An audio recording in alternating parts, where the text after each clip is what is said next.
마태복음 27장 1절부터 우리 10절까지 함께 봉독합니다. 새벽에 모든 대제사장과 백성의 장로들이 예수를 죽이려고 함께 의논하고 끌고 가서 총독 빌라도에게 넘겨주니라. 그때에 예수를 판 유다가 그의 정죄됨을 보고 스스로 뉘우쳐 그 은 30을 대제사장들과 장로들에게 도로 갖다 주며 이르되 내가 무죄한 피를 팔고 죄를 범하였도다 하니 그들이 이르되 그것이 우리에게 무슨 상관이냐 내가 당하라 하거늘 유다가 은을 성소에 던져 놓고 물러가서 스스로 목매어 죽은지라. 대제사장들이 그 은을 거두며 이르되 이것은 핏값이라 성전고에 넣어둠이 옳지 않다 하고 의논한 후에 이것으로 토기장이의 밭을 사서 나그네의 묘지를 삼았으니 그러므로 오늘날까지 그 밭을 피밭이라 일컫느니라. 이에 선지자 예레미야를 통하여 하신 말씀이 이루어졌나니 일러스되 그들이 그 가격 매겨진 자 곧 이스라엘 자손 중에서 가격 매긴 자의 가격 곧 은 30을 가지고 토기장이의 밭값으로 주었으니 이는 주께서 내게 명하신 바와 같으니라 하였더라. 아멘.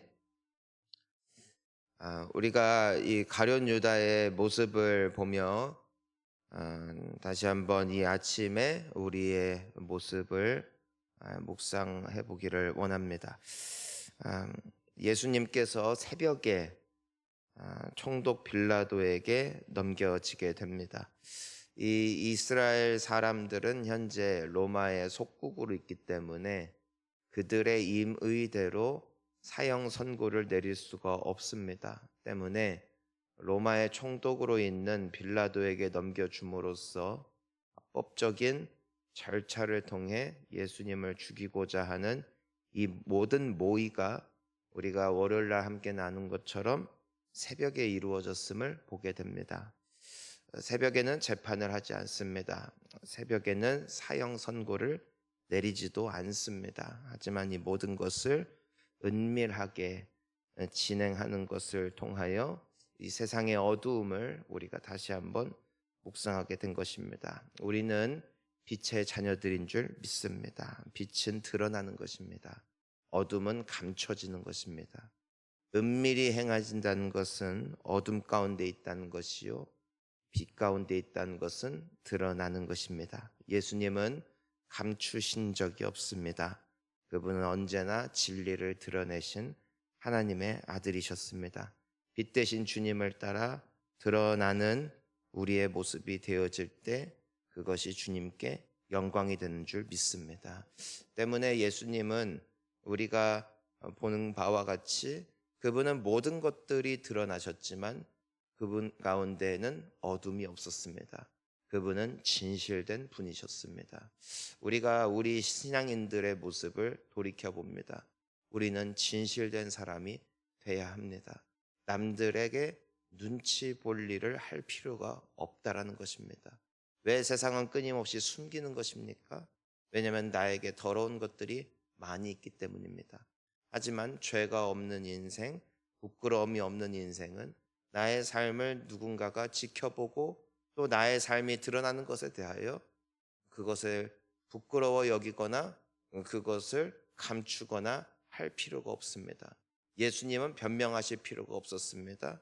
예수님은 감추실 필요가 없었습니다. 그분은 떳떳하셨기 때문입니다. 사랑하는 성도님 여러분, 우리는 비밀이 많은 사람이 되어서는 안 됩니다. 내 인생에 있는 일들을 드러내더라도 부끄럽지 않은 예수님을 따라가는 우리 모두가 돼야 합니다. 그것이 십자가의 길이요, 그것이 세상과 구별된 모습입니다. 세상은 감추지만 우리는 빛으로 나아가는 하나님의 자녀들이기 때문입니다. 우리가 오늘 유다의 모습을 봅니다. 우리 3절 말씀을 한번 같이 읽어봅시다. 그때에 예수를 판 유다가 그의 정죄됨을 보고 스스로 뉘우쳐 그 은 30을 대제사장들과 장로들에게 도로 갖다 주며. 오늘 이 유다, 예수를 판 유다가 그 예수님의 모습을 보며 스스로 뉘우쳤다. 스스로 뉘우쳤다. 어, 여러분 여기에서 우리가 주목하는 것은 무엇이냐면은 그 유다의 마음 가운데 찔림이 일어났다는 것이에요. 찔림이. 이때가 회개할 때입니다. 책임지는 시간이 아니라 회개할 시간입니다.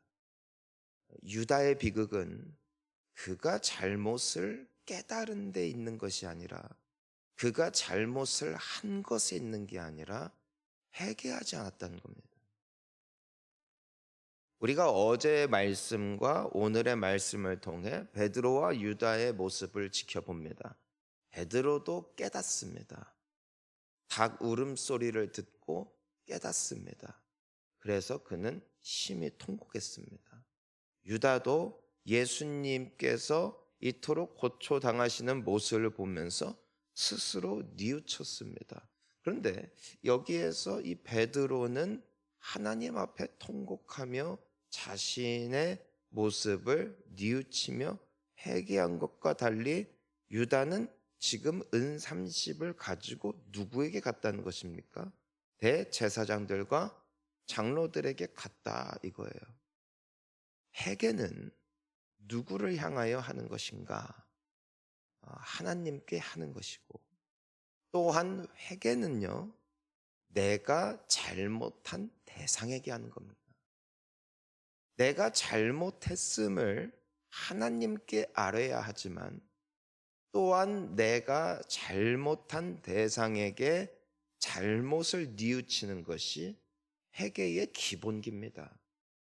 여러분 우리가 부부싸움을 설령한다 할지라도 혹은 자녀에게 잘못을 했다 할지라도 우리가 이웃에게 아픔을 주었다 할지라도 우리의 삶에 변화가 없을 때가 많은 이유는 또한 세상이 바뀌지 않는 이유가 무엇이냐면 엉뚱한 대상에게 가서 미안하다고 한다는 것입니다.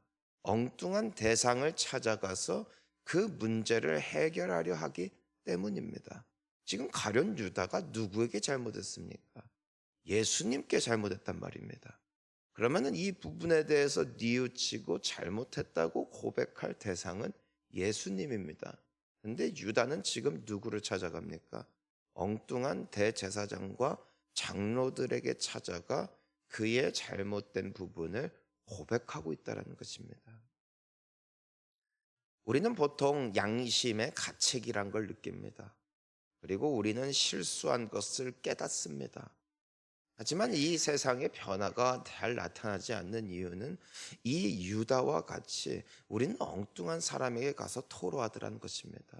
내가 이런 일이 있었어. 내가 싸웠어. 그래서는 안 됐는데 내가 또 그 잘못을 했어.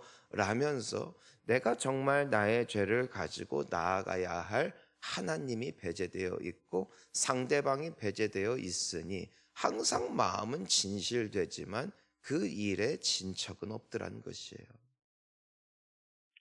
사랑하는 성도님 여러분, 주 예수께 조용히 나아가 너의 죄를 쏟아놓으라는 찬양처럼 우리의 죄를 씻으실 분은 사람이 아닌 오직 주 예수 그리스도이심을 믿습니다. 그러니까 우리가 먼저 대상은 주님께, 두 번째가 있어요.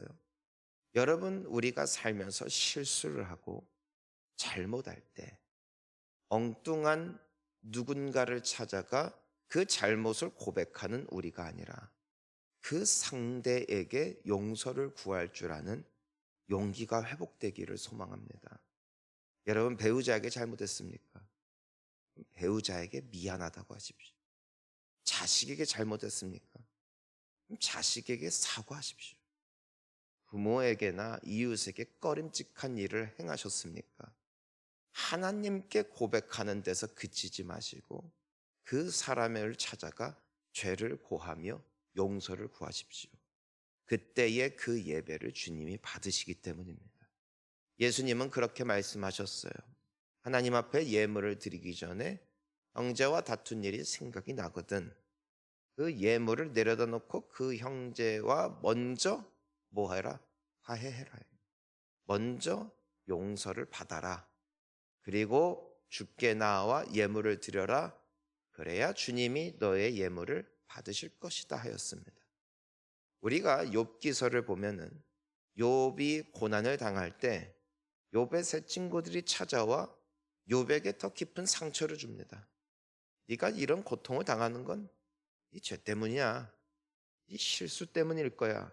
라면서 위로를 해주기만 해도 속상한 상황 가운데 마치 타오르는 불에 기름을 붓는 격으로 이 친구들은 욥에게 더 큰 상처를 줍니다. 나중에 이 모든 것들이 드러났을 때 하나님께서 욥에게 명령하십니다. 너의 친구들, 너의 새 친구들 먼저 욥에게 찾아가 회개해라. 욥에게 먼저 용서를 구해라. 그래야 내가 너희들의 예배를 받을 것이다. 그래서 그 욥의 새 친구들이 욥을 찾아가서 간절하게 용서를 구합니다. 우리가 정말 큰 실수를 했다. 그리고 욥이 그제야 그 친구들을 위해서 기도하여 주었을 때에 비로소 하나님께서 새 친구들의 죄를 용서해 주시더라는 것입니다. 여러분, 우리는 하나님께 용서해 주세요 하고 회개하면 끝인 줄 압니다. 하지만 진정한 용서의 시작은 나에게 용서를 빌어줘야 할 상대방을 향한 우리의 진실된 용서를 구함에서 시작됩니다. 그 상대방이 여러분들을 용서하고 여러분을 위하여 축복해 줄 때 비로소 땅에서 메인 것이 하늘에서 풀리는 것입니다. 땅에서 풀어야 하늘에서 풀립니다. 땅의 것을 먼저 풀어야 됩니다. 그것이 영적 원리입니다. 여러분, 대상을 찾아가시고 용서를 구하시고 모든 죄의 저주가 풀리기를 축복합니다. 이것이 우리가 오늘 이 유다의 실수를 통해서 먼저 돌이켜봐야 되는 회개의 순서입니다. 4절을 함께 읽어보겠습니다. 이르되 내가 무죄한 피를 팔고 죄를 범하였도다 하니 그들이 이르되 그것이 우리에게 무슨 상관이냐 내가 당하라 하거늘.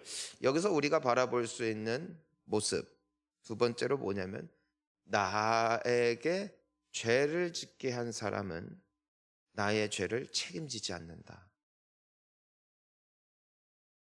여러분, 우리가 나쁜 사람과 어울려 나쁜 짓을 하면 그 사람과 함께 죄를 짓습니다. 놀라운 건 그 사람은 나의 죄를 책임지지 않는다는 겁니다. 사람을 잘 사귀어야 됩니다. 여러분, 누구와 함께 욕을 합니까? 상대와 함께 욕을 합니다. 누구와 함께 죄를 짓습니까? 누군가와 함께 죄를 짓습니다. 놀라운 건 그들은 우리의 죄를 책임지지 않는다는 겁니다. 두 사람의 그 남자와 여자가 함께 눈이 맞아서 범죄를 저지름으로 그 여성이 원치 않는 임신을 하였다 하여 그 남자가 책임지리라는 법은 없는 것입니다. 내가 당신을 책임지겠다 하는 사람이 있을런지는 모르겠지만 대부분은 그것에 대해서 모르쇠 일관하는 것입니다. 내가 누군가를 꼬아서 그 사람도 나와 함께 잘못된 길로 간다 할지라도 내가 그 사람을 위해서 무언가를 해줄 수가 없다는 것이에요. 여러분, 옳은 길로 인도하는 사람을 만나는 것은 큰 복이고 큰 기회예요. 이 유다는 예수님이 있었어요. 하지만 그는 대제사장들과 장로들과 붙어서 예수님을 죽이는데 함께 동참했다는 것입니다.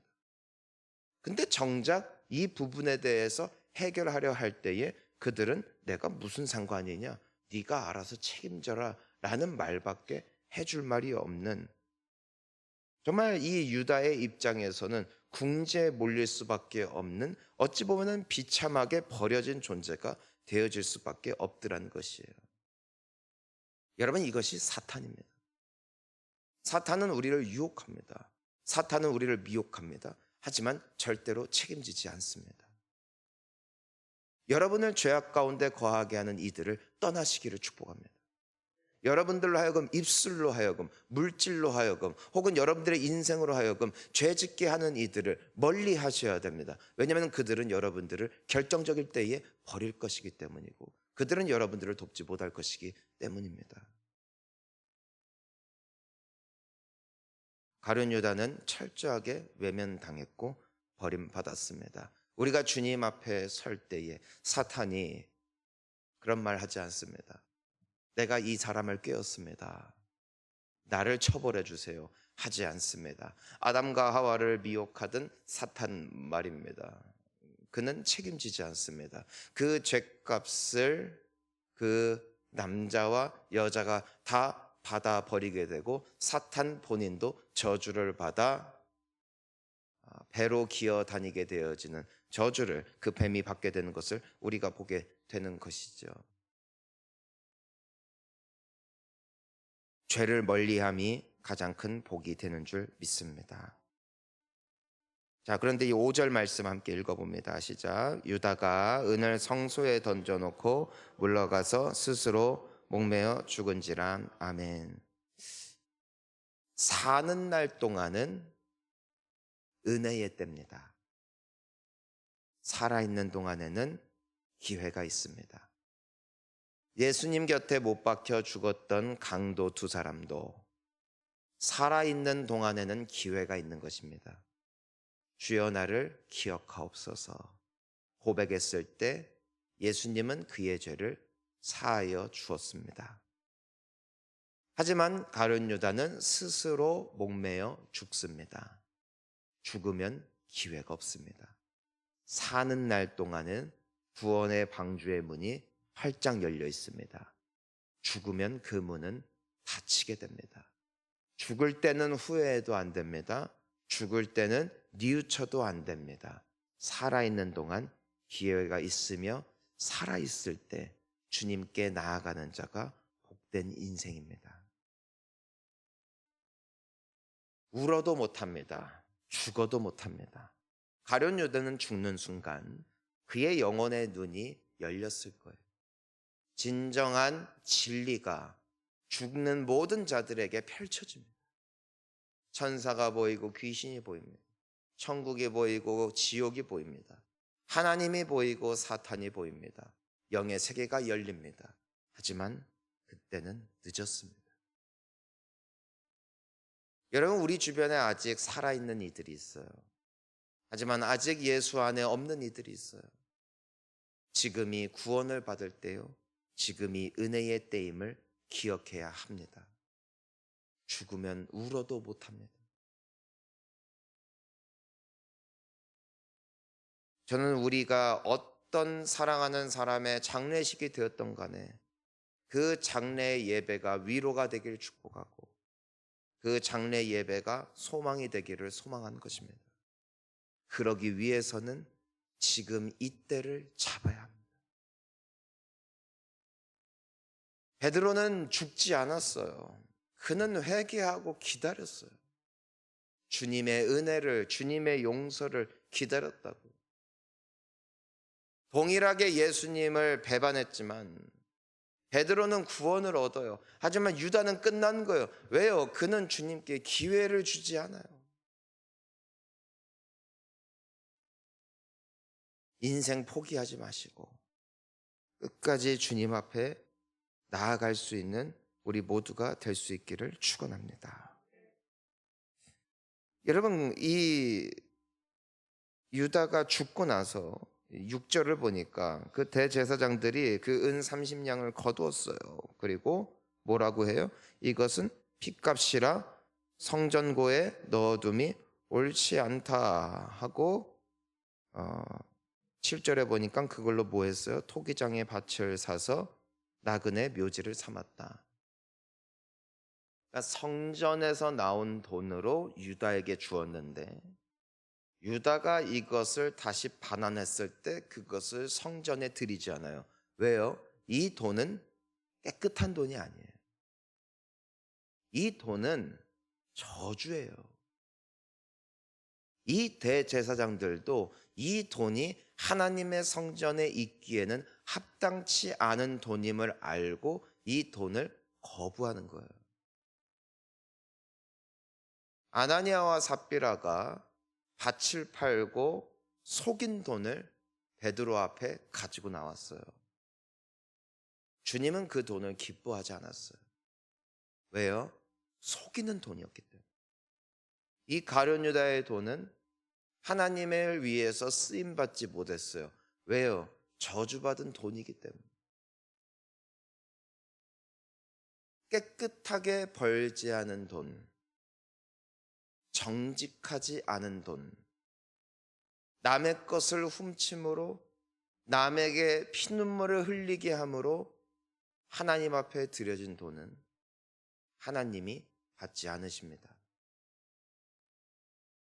저는 우리의 수입이 정직할 수 있기를 축원합니다.